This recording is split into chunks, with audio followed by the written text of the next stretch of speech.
పహల్గామ్ ఉగ్రదాడి నేపథ్యంలో భారత్ సంచలన నిర్ణయం తీసుకుంది. ప్రధాని నరేంద్ర మోడీ నివాసంలో అత్యవసర సమావేశం నిర్వహించారు. ఉగ్రదాడిని తీవ్రంగా పరిగణించిన కేంద్ర ప్రభుత్వం ఈ భేటీలో పలు సంచలన నిర్ణయాలు తీసుకుంది. ఇకపై పాక్ పౌరులను భారత్లోకి అడుగుపెట్టనివ్వబోమని ప్రకటించింది.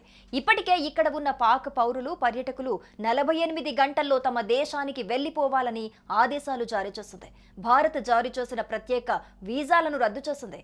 ఇకపై ఏ ఒక్క పాక్ పౌరుణ్ణి భారత్లోకి అడుగుపెట్టనివ్వమని తేల్చి చెప్పింది. పాక్తో దౌత్య సంబంధాలను పూర్తిగా తెంచుకున్నట్టు ప్రకటించింది.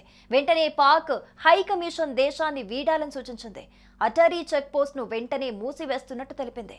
ఇండస్ వాటర్ ఒప్పందాన్ని కూడా నిలిపివేస్తున్నట్టు పేర్కొంది. ఉగ్రదాడిలో పాక్ హస్తముందని, దానికి ఖచ్చితమైన ఆధారాలు తమ వద్ద ఉన్నాయని స్పష్టం చేసింది. మరోవైపు ఉగ్రవాద దాడి నేపథ్యంలో బీసీసీఐ కీలక నిర్ణయం తీసుకుంది. ఇకపై దాయాది పాకిస్తాన్తో భారత్ ఎలాంటి ద్వైపాక్షిక క్రికెట్ సిరీస్లు ఆడబోదని బీసీసీఐ ఉపాధ్యక్షుడు రాజీవ్ శుక్లా స్పష్టం చేశారు. మేము ఉగ్రదాడి బాధితులతోనే ఉన్నాం. ఈ పాశవిక దాడిని తీవ్రంగా ఖండిస్తున్నామన్నారు. ఇకపై భవిష్యత్తులో పాక్తో ద్వైపాక్షిక సిరీస్లలో ఆడమని చెప్పారు. కానీ ఐసీసీ ఈవెంట్ విషయానికొస్తే దాని నిబంధనల కారణంగా ఆడాల్సి ఉంటుందని వివరించారు. ప్రస్తుతం ఏమి జరుగుతుందో ఐసీసీకి కూడా తెలుసని ఆయన అన్నారు. ఇప్పటికే భారత్ పాక్ మధ్య ద్వైపాక్షిక సిరీస్లు జరగని విషయం తెలిసిందే. 2012-13లో పరిమిత ఓవర్ల సిరీస్ కోసం పాకిస్తాన్ భారతదేశానికి వచ్చిన తర్వాత నుండి 2 దేశాలు ద్వైపాక్షిక సిరీస్లు ఆడలేదు.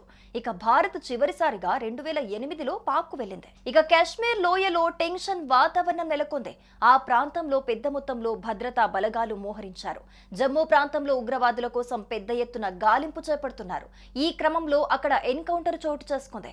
ఉదంపూర్ జిల్లాలో ఉగ్రవాదులు నక్కి ఉన్నారన్న పక్కా సమాచారంతో భద్రతా బలగాలు ఆ ప్రాంతంలో ఆపరేషన్ చేపట్టారు. ఈ క్రమంలో అక్కడ ఎదురు కాల్పులు చోటు చేసుకున్నాయి. ప్రస్తుతం అక్కడ ఆపరేషన్ కొనసాగుతోంది.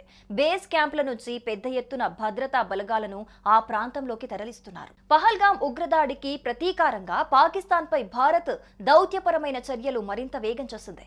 ఇప్పటికే దేశంలోని పాకిస్తానీయులకు ప్రవేశంపై నిషేధం విధించడంతో పాటు సింధు నదీ జలాల ఒప్పందాన్ని నిలిపేసిన కేంద్రం తాజాగా ఢిల్లీలోని పాక్ దౌత్యవేత్తకు సమాన్లు జారీ చేసింది.